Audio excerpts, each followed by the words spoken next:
Good evening, Andrew. Hi, how you doing? I'm good. Thank you so much for being here. Thank you so much for being open to a dialogue. Um, Impromptu, spontaneous, I hope, and I'm sure it will be. How are you? Yeah, I'm very well, thank you. A bit too busy, but I thought, under lockdown, life had got a little bit calmer, but it doesn't feel like that anymore. Okay. Are you pleased with that, raise of pace, or is it something? No, No, you're not. Okay. I'm finding there are not enough hours in the day. As it ever was, yes. Yeah. Well, thank you so much for being here. I know you're very busy, as you just articulated there. Um, and we've never met. I think it's important to make that obvious to people. We don't know each other before, apart from social media exchanges here and there. I came across you through social media, through your anti-war work, through your work as an MP and awareness of that in South Africa, and also a member of the ANC. So yes, I wouldn't say I know you in depth, but I have been intrigued and liked many things that you've talked about, particularly about peace. And in relation to that, I thought, let me reach out to you and see if you would be open. And I was very surprised and pleased that you immediately replied. And thank you so much for agreeing. So what we'll do is, just briefly, I'm not an activist into the sense of actively out there. I'm an activist on social media. I'm an activist in terms of promoting the work of my late father, who was involved in interfaith dialogue and pioneer of that. I have become recently politically more active and open and engaged over the last 3-4 years by joining the Labour Party, but I'm not representing the Labour Party here this evening. And also, dialogue is a critical part of my makeup, as it were, my internal dialogue that happens as individuals, and also dialogue as a way to promote peace. And also the background from which you're coming, your country from which you hail, the peace and reconciliation movement, and so forth. I thought it would chime well to engage on that level, if you're open to that. And thank you for being open to that, obviously. So starting off, I suppose, let's not beat about the bush. We're living in a more polarized world. We are living in a world at the moment that is raising in expressions of racism in all its manifestations and guises. I don't want to get too specific on the manifestations, but speak more at a higher level, I suppose, about the form of racism itself. What does anti-racism mean to you?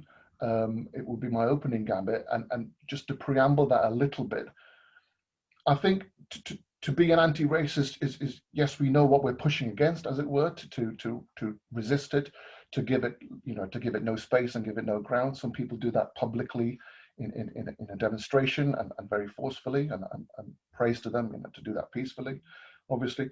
But others do it in a different way. But what is anti-racism apart from pushing back against racism? What is it pro? What are the values that being an anti-racist leads you towards? And could you speak to that a bit more, if you don't mind? I suppose issues around racism or around anti-racism are incredibly personal to me for a number of reasons. As I think you know, I am South African. My father was South African. My mother was Austrian. Mm-hmm. And she was one of very few Jews to actually survive the Second World War in Vienna itself. And she did that because she and her mother, who were Jewish, her father was Catholic, were hidden in a coal cellar for most of 3.5 years. And whenever there was a raid by the Gestapo or the SS in the area, she would be rolled up into a carpet, and the carpet would be put up against the wall. And this was something that I became aware of, this history, I became aware of very early on. And there's a very tragic dimension to it in that 39 members of her family died, mainly at Auschwitz and Theresienstadt. And I suppose there was always the sense that I had that, this was, and in a very naive, young way, that this was the ultimate manifestation of racism. Then as I sort of grew up as a very privileged person, in a legally or legalized racist society, South Africa under apartheid, I saw from a position of comfort and privilege the sort of more day-to-day consequences of racism. Mm. And I found it, and I was not only fortunate in that, you know, the very light color of my skin meant that I was privileged in every possible way. But I also, my father would regularly decide he just couldn't live in apartheid South Africa anymore. And we would go to Austria. At one point we came to London, another point we went to Rotterdam, but mainly to Austria. I went to about a dozen primary schools around the world. So I would see other societies that in that most crucial of respects were more normal than South Africa. And on returning to South Africa, I would always have questions about why were people who were not white, to use the awful nomenclature of the time, why would I only see Black people until a certain time of day when they had to return to their Black group areas, where they had to leave the white group area that they had to live in? Why was I seeing elderly Black people being called boy or girl by much younger white people? Why was I seeing police violence against Black people who didn't seem to be doing anything? And I suppose all of these questions, and my mother, being a good Jewish mother, claims that by the age of 12, I'd read various books on Hitler and Nazism, and that I'd always had an interest in politics. I can't say I remember all of that, and so I suppose I grew up with a sense of what the consequences of othering are. And what I mean by othering is when we define ourselves in relation to other human beings by what is different rather than by what we have in common. And through my own life experience, I'm not sure if you're aware, but I'm actually married to a Muslim woman. Okay.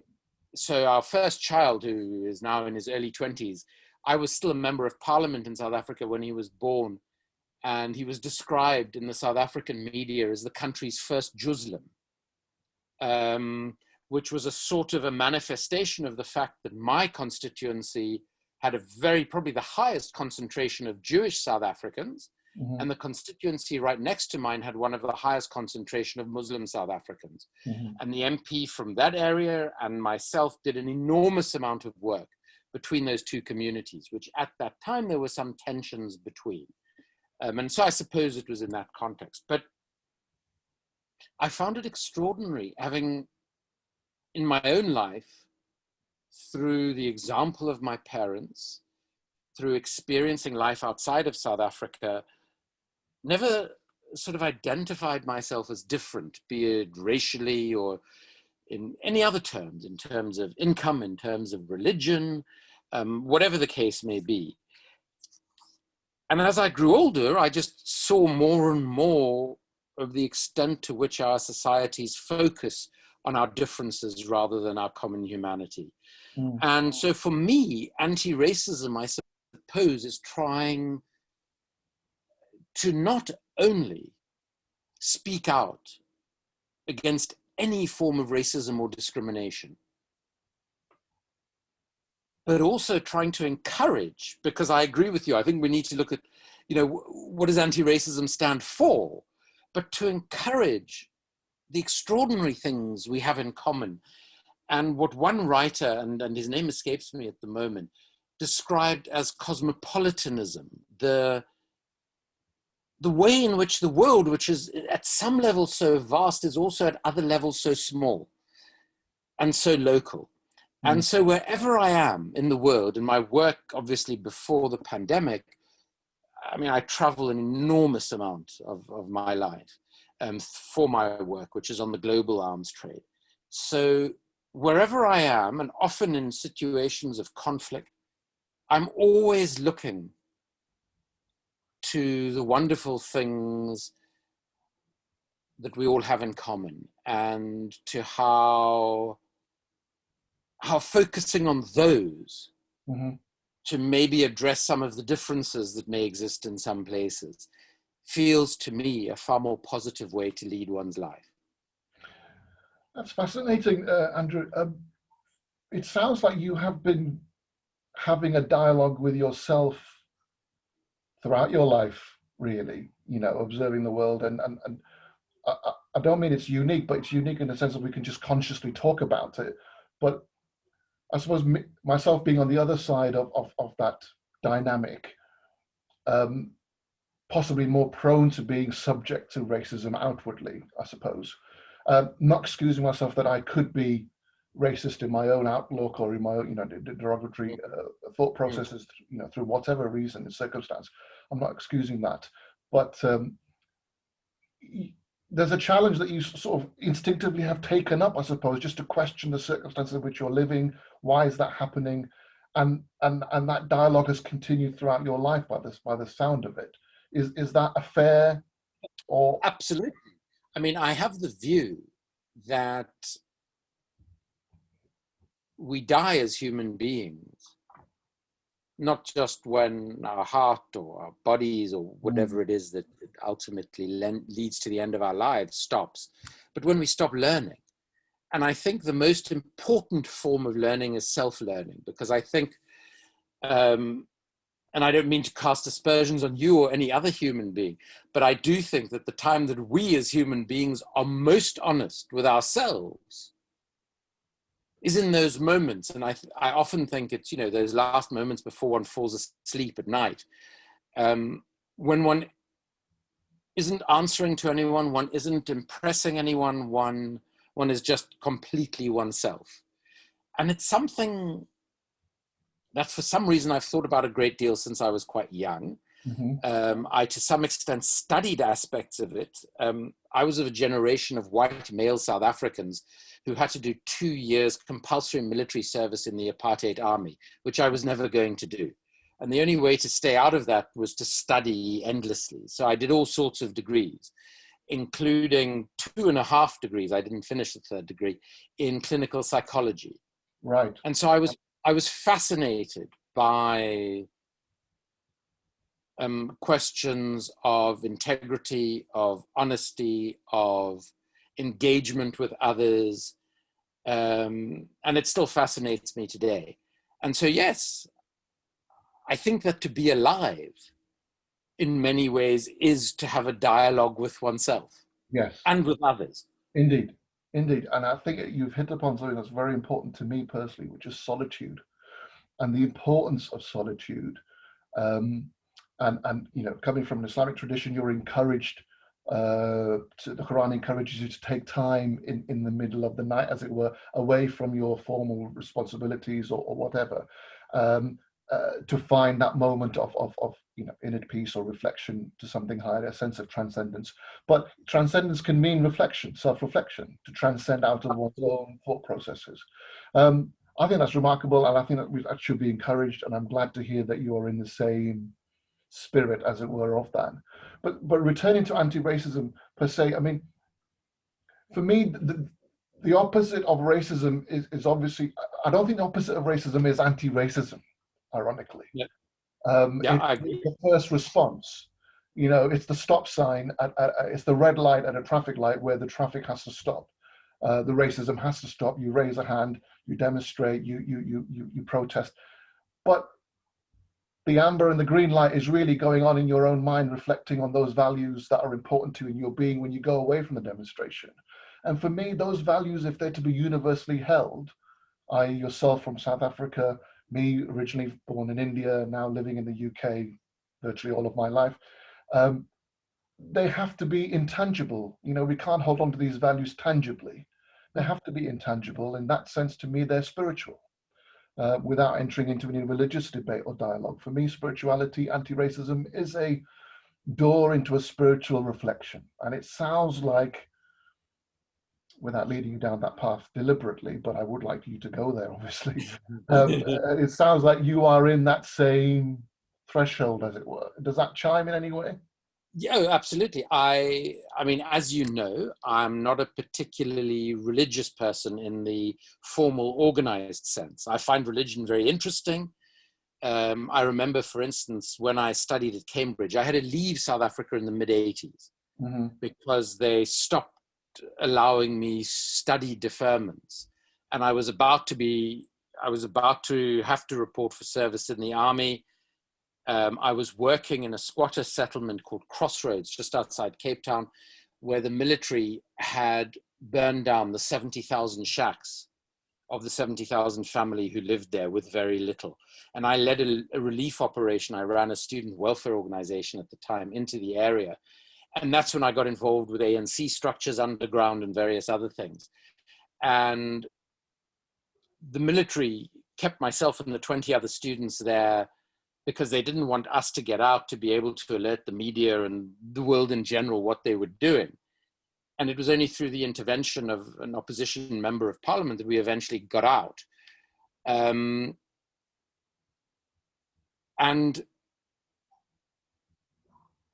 I remember at the time, as I was leaving the country, I drove up on this little hill called Signal Hill that overlooks a part of Cape Town, which obviously in a very biased way, I think is the most beautiful city on the planet. And I honestly thought I would never see my own city again, my hometown. Nobody, this was in 1986, and nobody thought that the end of apartheid was 4 to 5 years away, which is what it turned out to be. So that has always made me incredibly idealistic and hopeful. But at the same time, when I left the country, I studied in the US and then in the United Kingdom. I was at Cambridge. I was at King's College in Cambridge. And I used to spend an enormous amount of time just sitting in the chapel when the choir was practicing, or even when there was nothing happening. It's one of the most beautiful spaces I've ever been in. And there is something incredibly contemplative about it. And I would argue spiritual. Mm-hmm. So it didn't have religious resonance for me. And a lovely irony of it is I became very friendly with the chaplain who had done his PhD thesis on the role of the church in the struggle against apartheid in South Africa. A wonderful, wonderful man. Mm-hmm. And when my wife Simone and I married, we married in the King's College Chapel.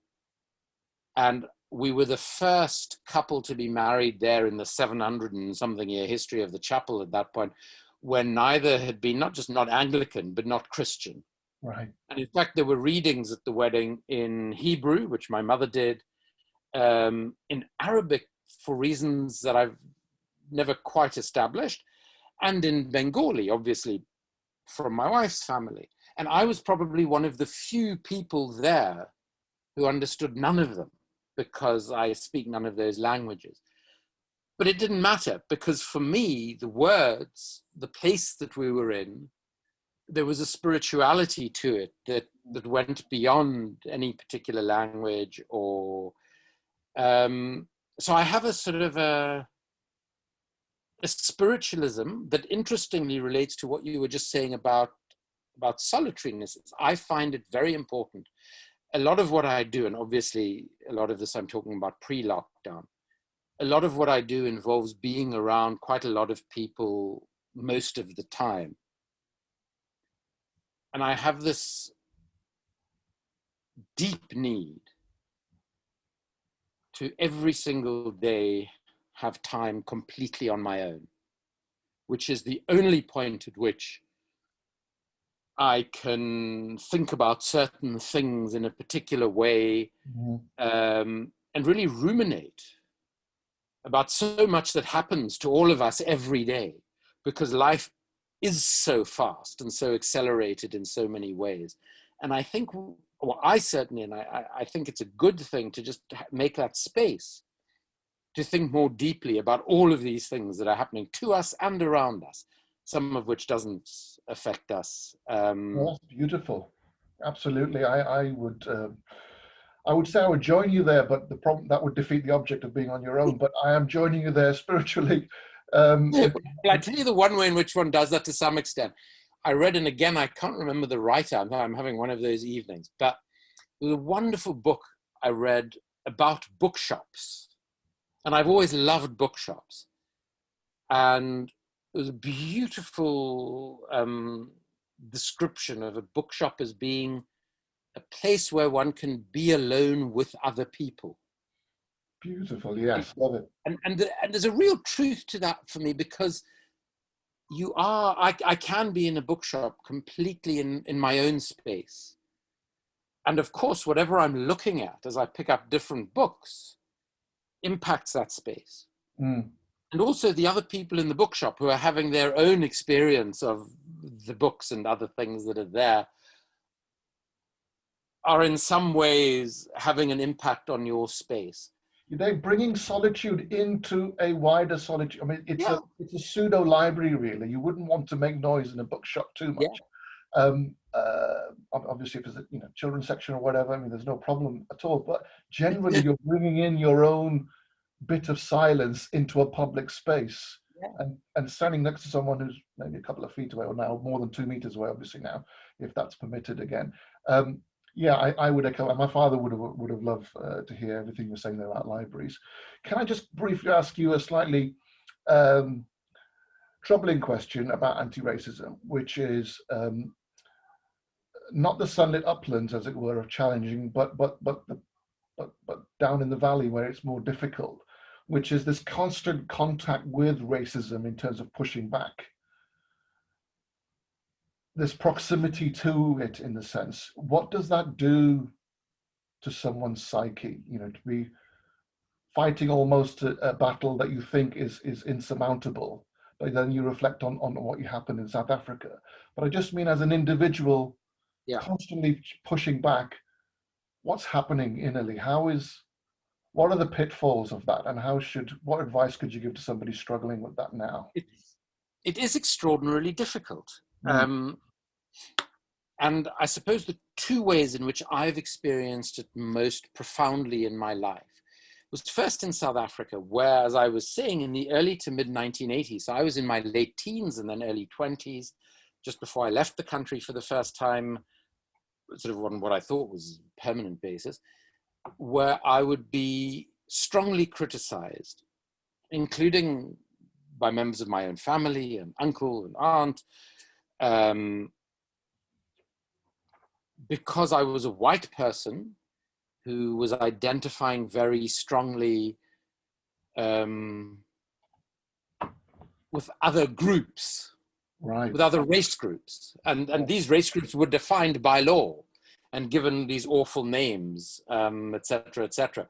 And that continued. I mean, even in our first democratic election in 1994, I was responsible for a big electoral district that had a significant number of quite conservative white South Africans who at that time did not embrace the transition to a democracy in any way. And, they thought that Mandela was this communist ogre who was going to take away their swimming pools, their cars, and some thought drive them into the sea. And, there was all this nonsense that had been created about this extraordinary human being. And we see that over and over again. And, I would go and engage with people, and they would call me the most appalling things. I mean, you can imagine the names, we hear about them used in the American South during the Civil Rights Movement against white Americans who supported the movement. There were equivalents of that in South Africa, and I was often called those. And what that did is it gave me a sort of an external toughness, I suppose, to some extent. And I've never shied away from engaging with people who have profoundly different views to myself, and sometimes enunciate views that I find reprehensible. How do you protect yourself from that contact, in a way? Well, I don't protect myself from the contact in that I don't go out of my way, except I have learned on social media that there comes a point in which you just have to block certain people because they're going to continue repeating absurdities. And I won't, for instance.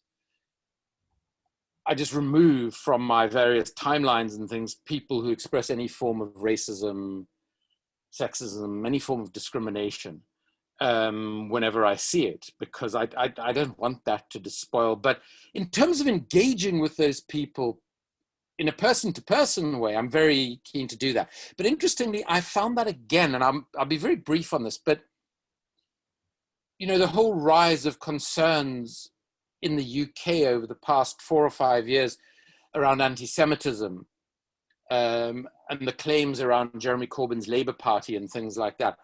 I was and am a very strong supporter of Jeremy's and his anti-war work and his anti-racism, which first manifested in the struggle against apartheid in South Africa. And I get called things like a self-hating Jew on social media. And I even had the instance where 2 rabbis, one in America and one in the UK, when I mentioned that my mother was a survivor who had lost members of her family, these 2 rabbis both retorted on social media, oh, she must have been one of those Jews who collaborated with the Nazis.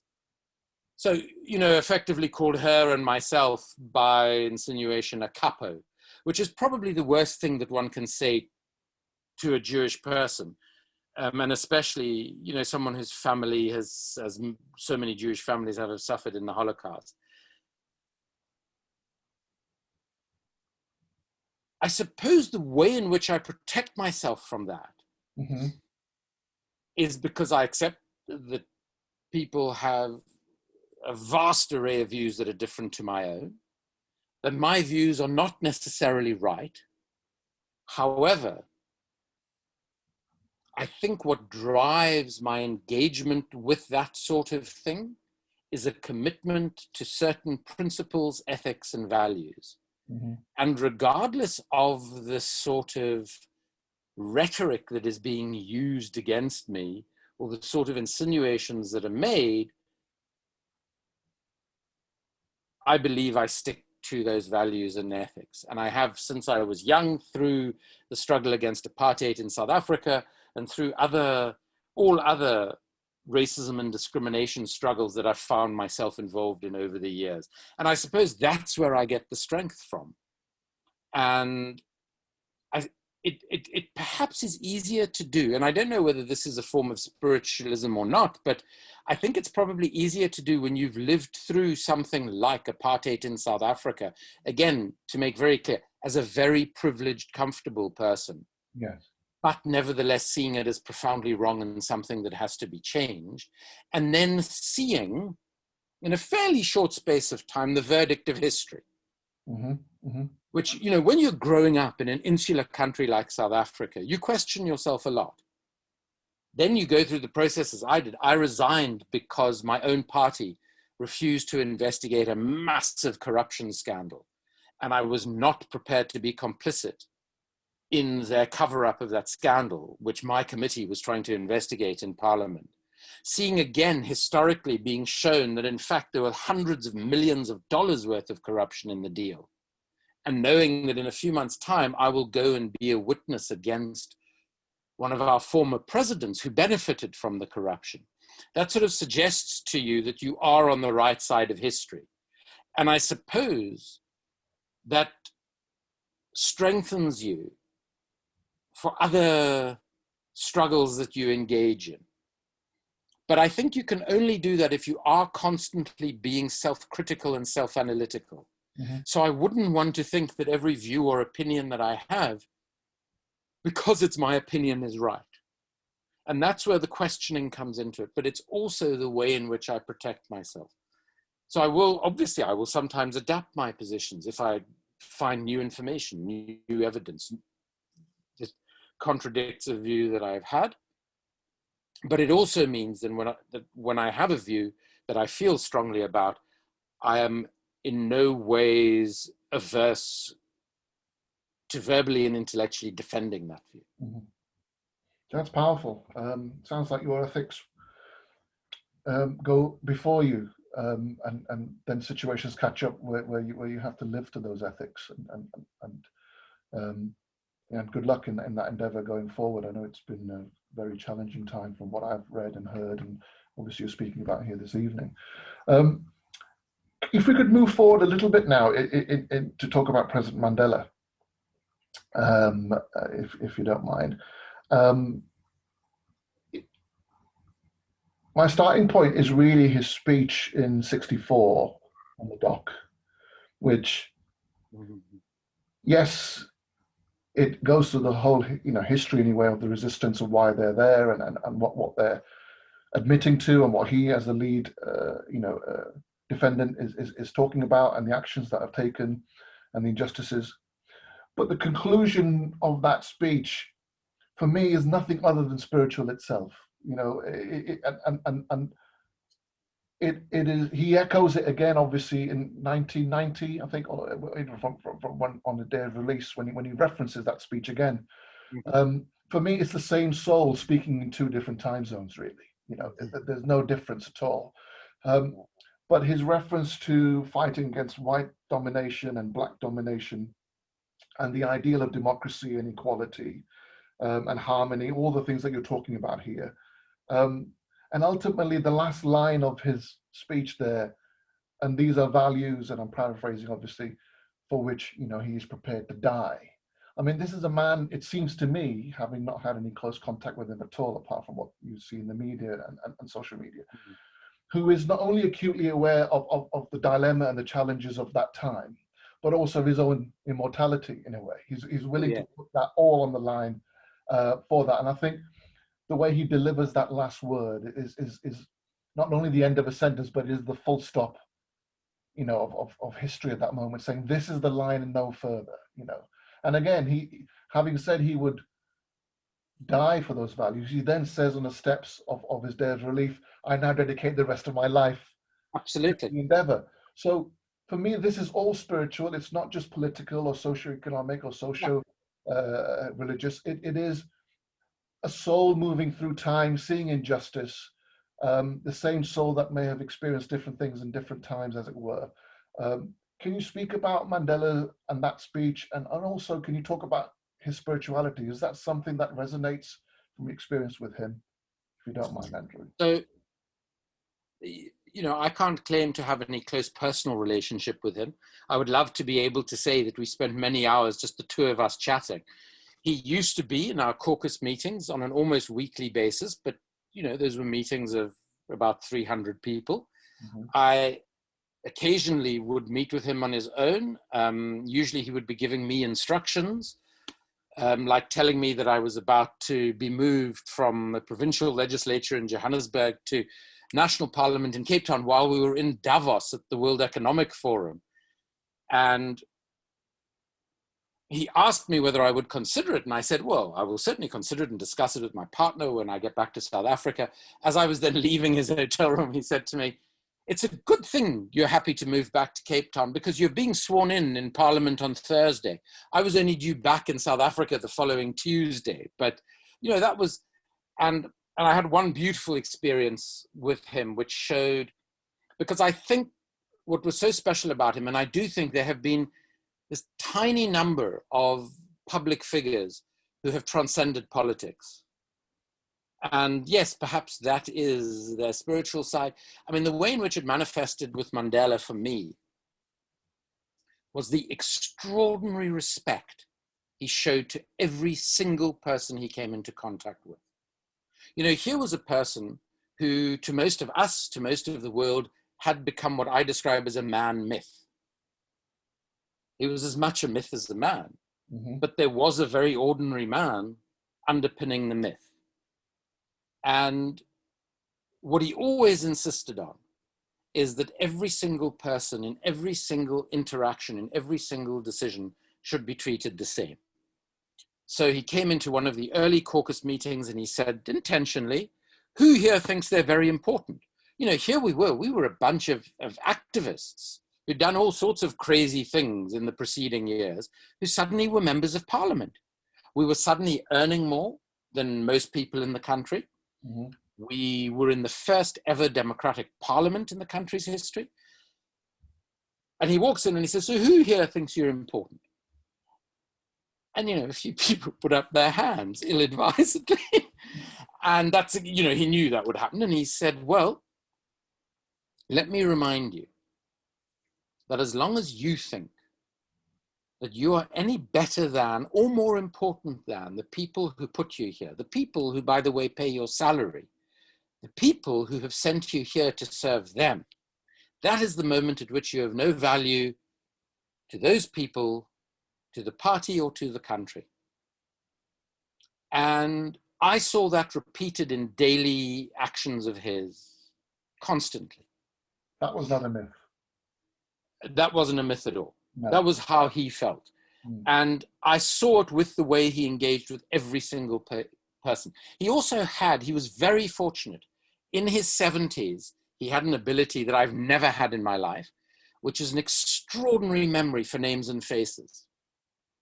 So for instance, my wife, Simone, who he had met at his inauguration along with 10,000 other people, most of whom were world leaders, and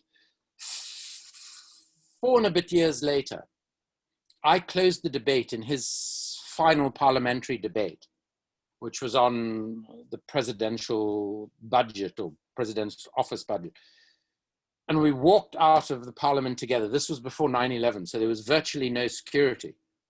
There were members of the public milling around outside parliament. I walked out with the president because I closed the debate. And there was no one whispering into his ear, and he didn't ask me my wife's name. He walked up to her and he said, "Simone, how are you?" And Simone was standing with our then about 3 or 4 month old son, our first child, the Juzlam, as some people called him. And Mandela walked up to her and said, this is the Tsotsi I've been hearing about, which means sort of little thug. And he took the baby from Simone's arms. He stopped an elderly American tourist who was sort of standing there with her mouth wide open looking at him and said, "Madam, please take some pictures of me with this child and send them to the parents." He was standing there with our little son, Misha. And as the photos were being taken, he turned to Simone, who was standing next to him, and he said, "You know, in a few years' time, this little boy is going to look at these pictures and he's going to say to you, 'Mom, how could you let this ugly old man hold me like that?'" And it was this sort of self-deprecation and this wonderful sense of humor that he had, that he used to make people realize his ordinariness, and the way he focused on them was how he made every single person feel respected and important. I saw it at political rallies. I saw it as he walked through townships in terrible circumstances. And that's what I respect more than anything else about Nelson Mandela, and why I feel so extraordinarily privileged to have served with him in our first democratic parliament. It sounds like, Andrew, that he was able to instantly tap into his own sense of being, of valuing the uniqueness of every individual that he met. Basically, there was no, everything was real. Everything was not, made up, as it were. He seemed to, from what you're describing, instantly move to a place in his personal engagements to become deeply human, to become deeply honest, as it were, and not be afraid of that, with no airs and graces. I think there was an authenticity. Yeah. He knew who he was. And it was not just him. It was an extraordinary thing about that generation of our liberation leaders, many of whom, like Mandela, spent decades in the most appalling conditions in jail.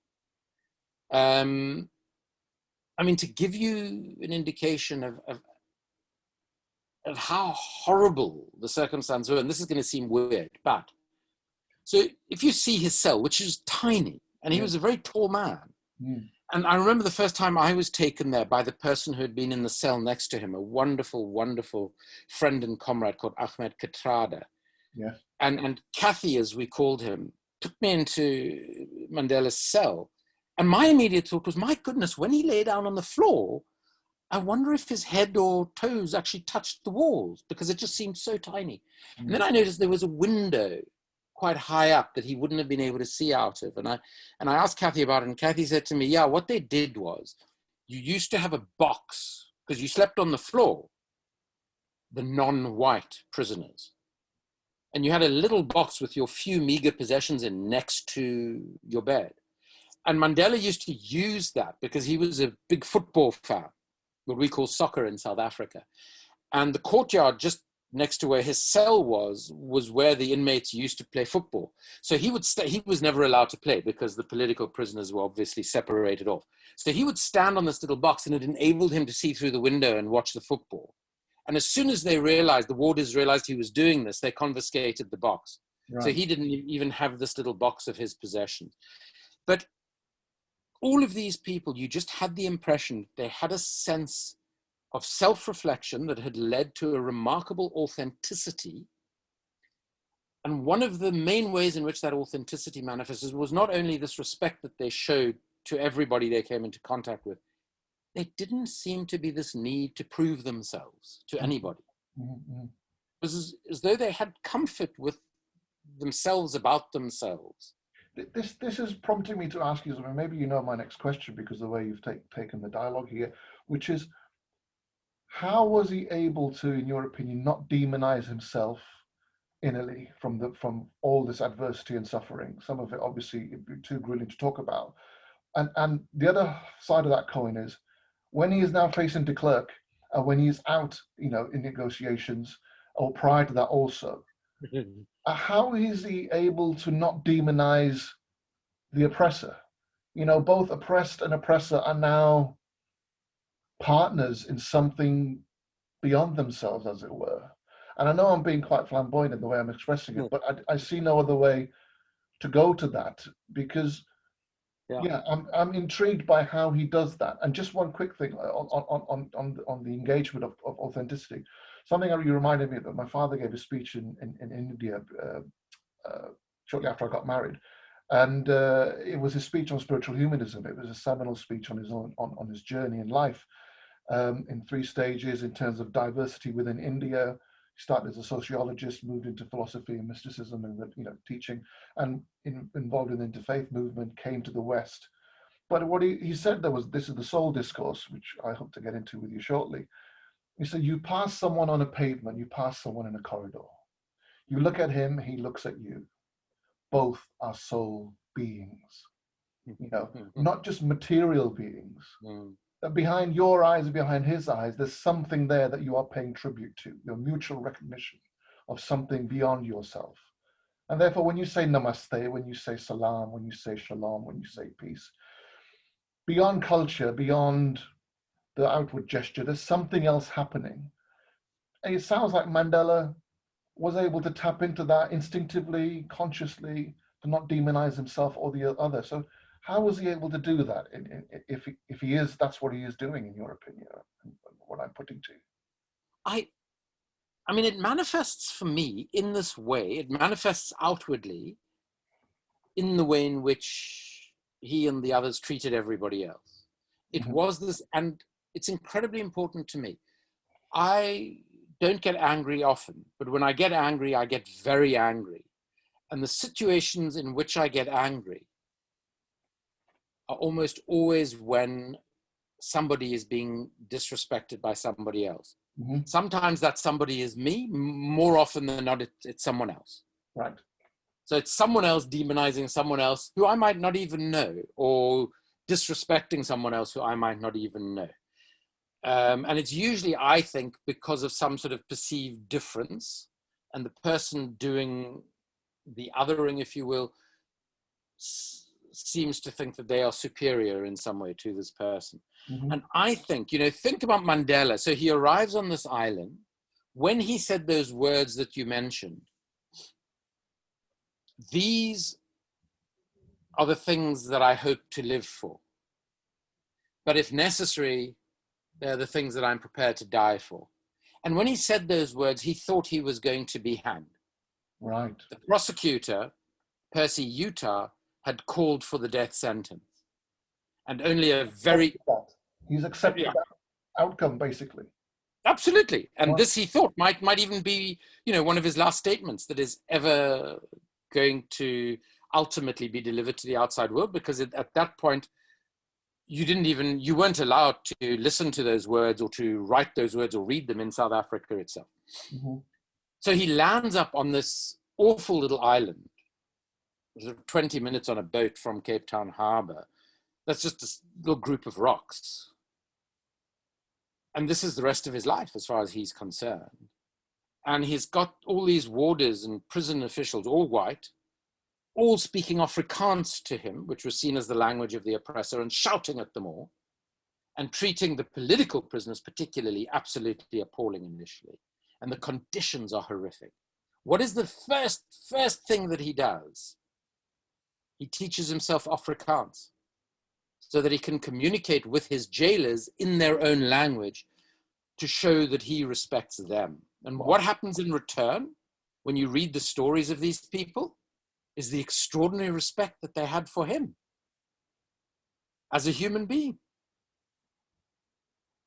So, and I think that that lay at the heart of so much of what drove him. But yes, he had a temper.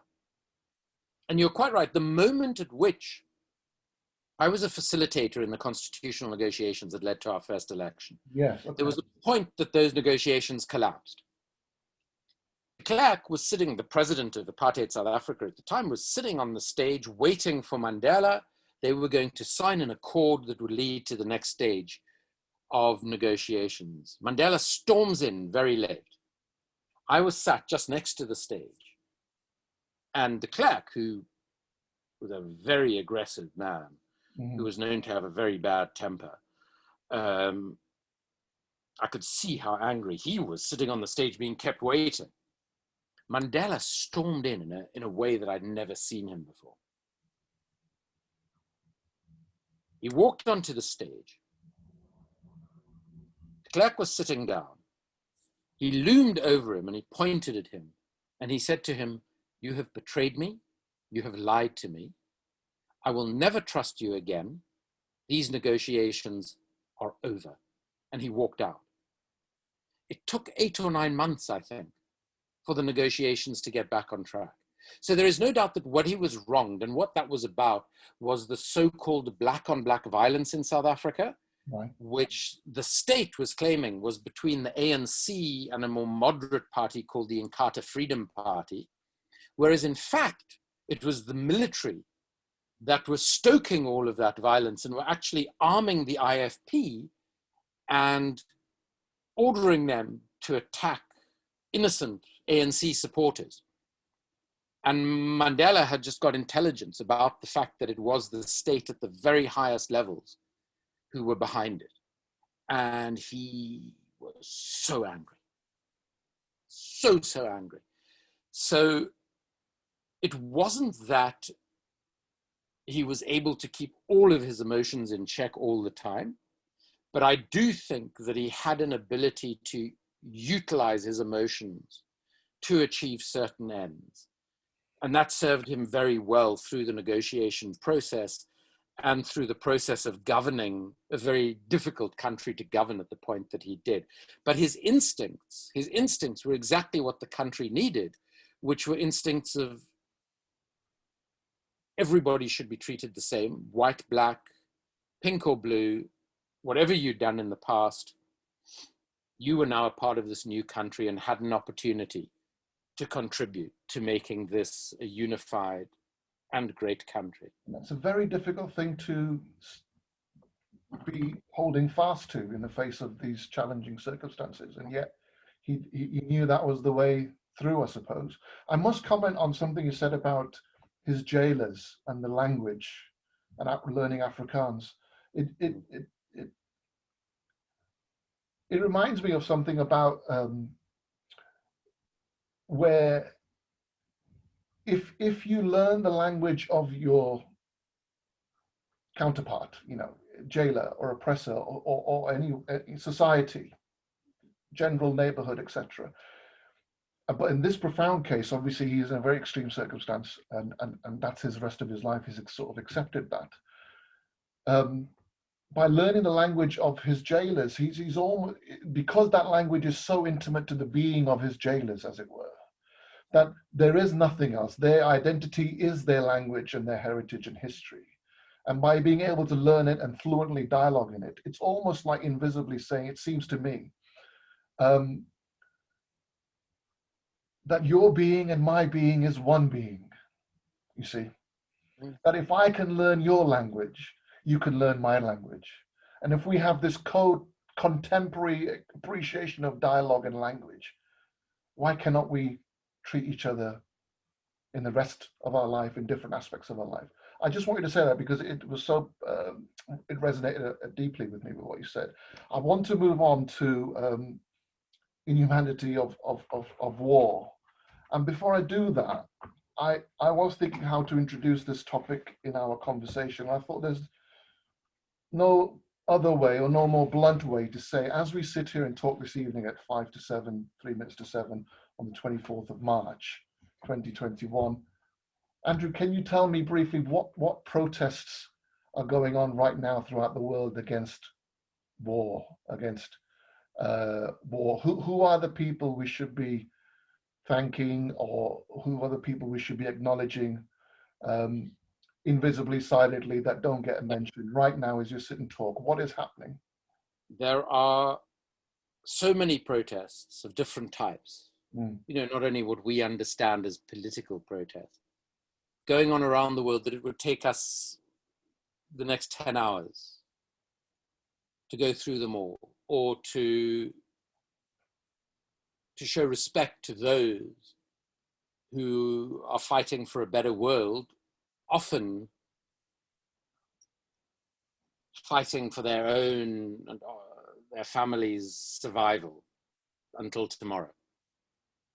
And this ranges from, there are activists who, in the UK, who have been occupying factories where drones are manufactured, which are used in many parts of the world to continue to oppress whole populations, to bomb, to assassinate without any resort to legal process.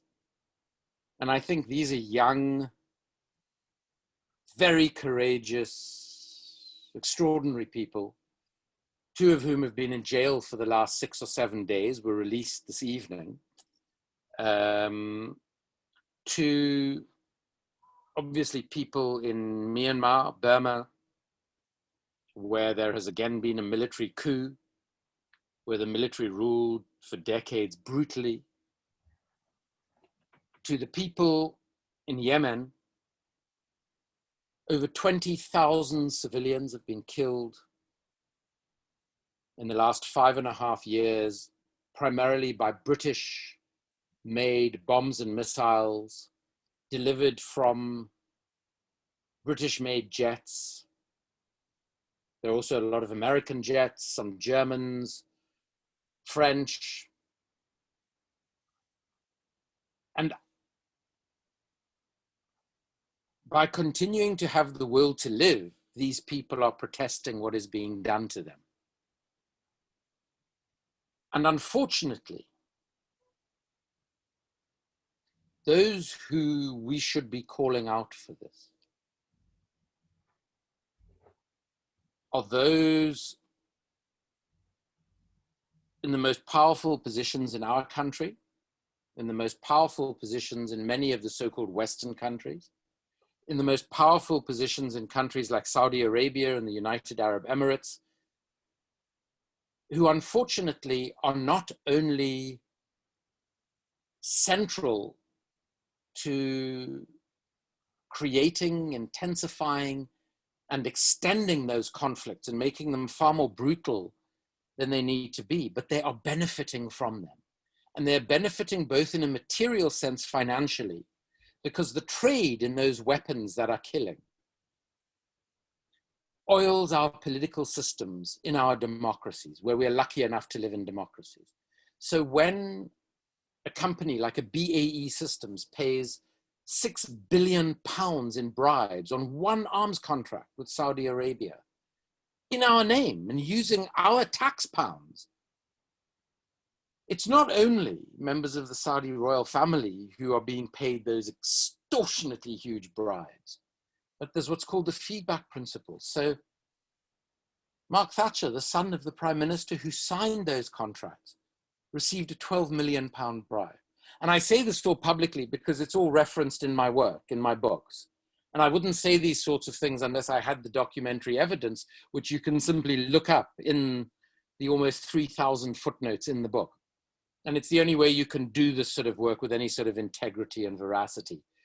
The politician in America who gets paid fortunes by the defense companies for their next campaign to get into Congress to then give that same company billions of dollars worth of arms contracts. So it's this entire arms trading system and defense and national security system that we've created that effectively creates material wealth for what we call the global national security elite, and also has political advantages for the politicians involved who can claim to be defending us, who can claim to be addressing the very fears that they themselves have created. And it's all based, to locate it within our conversation, it's all based on the exact same otherness that we were speaking about earlier. Mm-hmm. It's in the rhetoric that are used. And, you know, if all of this money, so the United States of America today has a military budget of $750 billion, excluding the cost of the conflicts it's engaged in. And it spends a huge amount of that on the most expensive weapon system in history, something called the F-35 fighter jet, which all defense analysts all agree doesn't work at all. It's not going to make anybody safer. It's going to make a lot of people a lot less safe. Why? Because even if you have a narrow view of national security and defense, it doesn't work. So we've been taken for the proverbial ride in pouring trillions of dollars, $1.5 trillion and counting into it. The socioeconomic opportunity costs of spending that amount of money on something like that. The fact that we don't have a concept of human security, in which the real security threats to us at the moment in the world are the climate crisis, global health pandemics, not having enough food, inequality. So in all of these ways, the global trade in weapons and the wars that it results in, because there was a time when we would produce weapons as a consequence of war. Mm-hmm. Some people argue that we create wars so that we can produce weapons, or we create the fear of war so we can create weapons. Because there are people benefiting from it. The trade in weapons accounts for 40% of all corruption in all world trade. And when that is going to politicians and their political parties, senior military leaders, corporate executives, obviously arms dealers and all the other intermediaries, et cetera, you can understand why those who have the power aren't particularly interested in changing the system.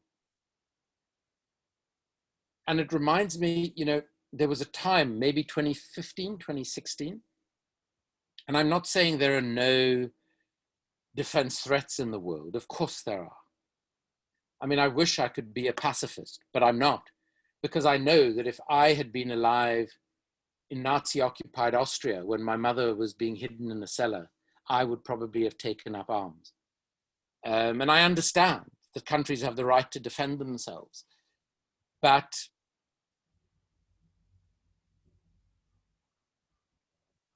when I see a system that so clearly benefits a tiny minority at the expense, and many times it's at the cost of life, mm-hmm. of the vast majority, I find it despicable. And I took a decision when I saw a very corrupt arms deal destroy South Africa's young democracy, that I was going to spend the rest of my life working against the business of war, which really is a business that counts its profits in billions and its costs in human lives. You took a pledge to yourself in a way. Yeah. Which, timely to say that, if I could read you something, it's a little bit extended, but I think it speaks directly to the themes you've been talking about, and and the conversation that we're having right now. This is an extract from my father's work from his book, Spiritual Humanism, Towards a Spiritual Humanism. So it's a dialogue between a secular humanist and my father, who's a faith-based humanist, a Muslim and a humanist, talking about soul, materiality, matter, religion, interfaith, the whole gambit in quite pioneering way in the late 80s when he was teaching in the US. So one of his students said, let's dialogue, and they had a 40 hours of recorded discussion, which turned into this book, which is like a script basically. So from that, this extract I wanted to give you, and he's saying spiritual humanism is convinced there are resources within the human soul to repel evil with the good, that truth and virtue have their own power to defend themselves. We should have long given up the very idea of self-defense by physical means. While other animals were growing weapons of self-defense upon their bodies, man was shedding off all such weapons. See how defenseless our physical body looks compared to other animals, as though there are powers yet unknown, deeply concealed in our soul. How weak does man appear, though he is armed with nuclear weapons, and how powerful a Buddha or a Jesus looks, with their bare hands, having made the choice of walking on the path of peace. It appears as though we have accustomed our soul to combat violence with violence, destruction with destruction, physical threat with physical deterrent. We seem to have forgotten how powerful the choice of a peaceful deterrent could be. Spiritual humanism therefore calls for every party to act first without having to wait for the other party to act, when it is convinced of the principle that the evil be repelled by the good. If disarmament is the good, let one disarm without waiting for the other to disarm first. Responding to violence, and in conclusion, responding to violence by suspending human rights is to act with violence to one's own moral and social fabric. Life is honored when the individual is honored. The individual is honored when the individual rights are honored. And only by honoring the life and rights of the other, our life and our rights are preserved. That's extraordinary. Absolutely extraordinary. Andrew, what are the peaceful deterrents to war? What can you help us with? I mean, I have a list of things which are weak in themselves, like gravity, but they are powerful. Sure. Like dialogue, like art, like music. But what are the peaceful deterrents?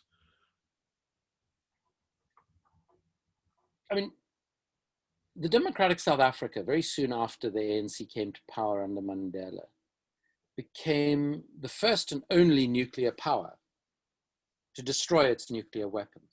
Mm-hmm. I think that the biggest force for peace is to expose why people make war. And I think if we can continue to expose that, because everything that happens in relation to war, be it, the arms deals, be it the decisions about we're invading this country or that country to bring, we would argue, to bring good, when in fact, the consequence is often worse than what it replaced. To constantly inform why it's being done and who is benefiting from it. Henry Ford, who was an odious man, he was a racist. It's argued, and I don't know, I haven't looked into it deeply enough, that he had Nazi sympathies. A very successful and very wealthy man. From his position of being amongst what even in his day we could have described as the 1%, which David Graeber did so eloquently before his far too early passing last year. Ford said, "Show me who makes a profit from war, and I'll show you how to end war." Mm-hmm. And I think that if we can reveal widely enough, convincingly enough, the political and material motivators of resolving differences by conflict, and then act on that, we can go a long way towards understanding why the peaceful path is always better than the path of conflict. So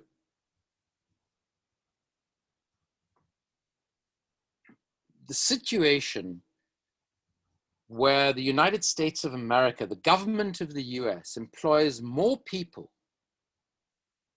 to run and maintain one aircraft carrier than it has diplomats across the entire planet. And the United States of America has 11 aircraft carriers and is about to commission its 12th. So you know who is benefiting from now making China our greatest enemy, which is what seems to be happening in the United States over the past few weeks. And why, after the awful tragedy of 9/11, the approach is to launch an endless, perpetual, unwinnable war on terror that leads Americans, and I can't remember the exact year that these figures are accurate for, but it's in another book of ours called Indefensible: 7 Myths That Sustain the Global Arms Trade. There was a time when this poll was taken, I think it was around 2014, 2015, where over 40% of adult Americans believed that a member of their immediate family, so their smallest family unit, was likely to be killed in a terror attack in the next 12 months. When the actual situation was there was a far greater likelihood, even though it was tiny, a far greater likelihood of a member of their immediate family being killed in the next 12 months by a toddler in their own home using their own gun.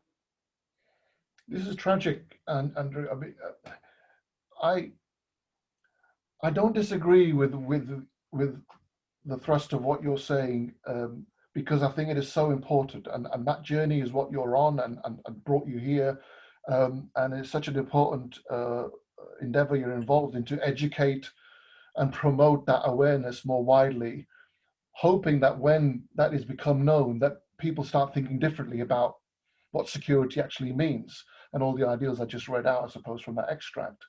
But would you not agree that there comes a point that rationality has limits? You rationally investigate, you rationally communicate, you broaden that communication base, and we can accelerate that through social media, and you know, various other avenues that involves. But my worry is that that rationality has a border. You know, it has a limit beyond which something else is needed. Because yes, many people, I'm sure, will be convinced when they hear or read your work or hear about, you know, other people's work in this field, about the inhumanity of war, which is what I've sort of titled this section in our discussion for us, and will turn away from it. But I think we need something beyond that, or in parallel with that, and that is about identity. That is about Oh, absolutely. I don't think it is. I mean, I'm sorry, I maybe expressed it quite badly, but no, please. It's not just about a rational discourse. The facts are where you have to start. But the way in which each of us has an ability to impact this in our world and to make our world a more peaceful, a more just, a more caring place is through the way we are in the world, through the way our being in the world, the way in which we treat other people, the way in which we identify and call out injustices and inequalities, however small or great they may be. Indeed. So I think that what I'm talking about specifically in relation to war, in relation to nuclear weapons, which of course have the power to kill off humanity as we know it, I mean, I think it applies in every situation. And it comes back to the characteristic that had the most lasting impression on me of Mandela. And that was this remarkable mutual respect for every single person he came into contact with. If it was the person who had no shoes and barely had any clothes on their body in a squatter camp, of which there are many around South Africa, or if it was the chief executive of the biggest corporation in the country, he treated them the same. And his engagement with them was the same, and the way he expressed his values was the same. And so in my particular field, it's about bringing out that information that our media doesn't cover very much, or if it covers inadequately, and partly through its own fault, partly because we have this veil of national security imposed secrecy that makes it difficult. But beyond that is in the way we go about everything we do. Using the same values that inform our work on the arms trade or the nuclear arms race should inform the way in which we adhere to, for instance, COVID protocols when we're on public transport or in a shop. The way we should behave when we see a homeless person in the street, where we somehow think that person is less than us, that is less human than us, that is less able than us. And then you take the time to actually talk to that person, and you discover, like any other human being, that certain things haven't worked out for them in their lives, some of which are structural, some of which are very personal, and that in certain areas, they have far more insight and wisdom than I do, and that they should be treated in exactly the same way that I want to be treated. Beautiful. So it is a way of being in the world, which you might see as being a spirituality.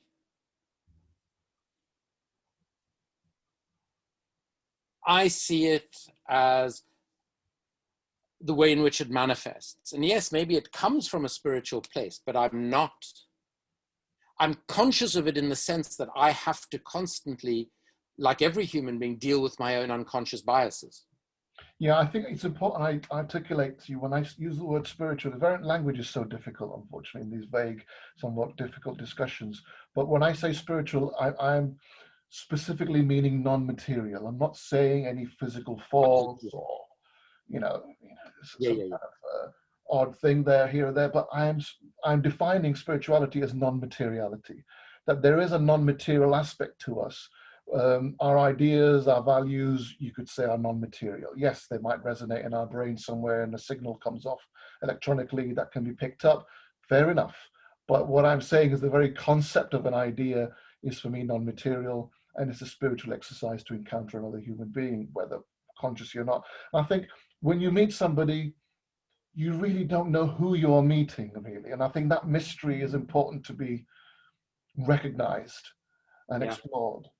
I think we've come to our end here. I want to leave the last words with you. If there's any particular words you want to share to conclude. I do want to talk to you again, whether online or offline, because I haven't reached half the things I wanted to talk about with you. Yeah, I'm really grateful for your time this evening, and I think I've taken more than I planned I would do, or said I would do. So apologies for that. But yeah, please, any final concluding thoughts to our dialogue, any piece you want to finish with? First of all, just to say thank you for the invitation. And yes, I mean, these issues we need to discuss for weeks, months, and years rather than for hours. But of course, the nature of our lives doesn't allow it. But obviously, the words of Mandela at that trial that you mentioned have had a huge impact on my life. But there is one statement in particular, followed by a very small quote. This is the statement of a woman called Irina Klepfis, who was a child survivor of the Warsaw Ghetto. She lost her father. He was killed very early on in the resistance of the Jews of the ghetto. She was put in an orphanage after the war, where miraculously her mother found her a few years after the war, so they were reunited. And she then moved to Israel after the war. She says, I have concluded that one way to pay tribute to those we loved, who struggled, resisted, and died, is to hold on to their fierce outrage at the destruction of the ordinary life of their people. It is this outrage we must use to fuel our actions and vision whenever we see signs of the disruptions of common life, the hysteria of a mother grieving for the teenager who has been shot, a family stunned in front of a vandalized or demolished home, a family separated, displaced, arbitrary and unjust laws that demand the closing and opening of shops and schools, humiliation of a people whose culture is alien and deemed inferior, a people left homeless without citizenship, a people living under military rule. Because of our experience, we recognize these evils as obstacles to peace. At these moments of recognition, we remembered the past, feel the outrage that inspired the Jews of the Warsaw Ghetto, and allow it to guide us in present struggles. And then an extraordinary American anthropologist called Margaret Mead said towards the end of her remarkable life, never doubt that a small group of thoughtful, committed citizens can change the world. Indeed, it is the only thing that ever has.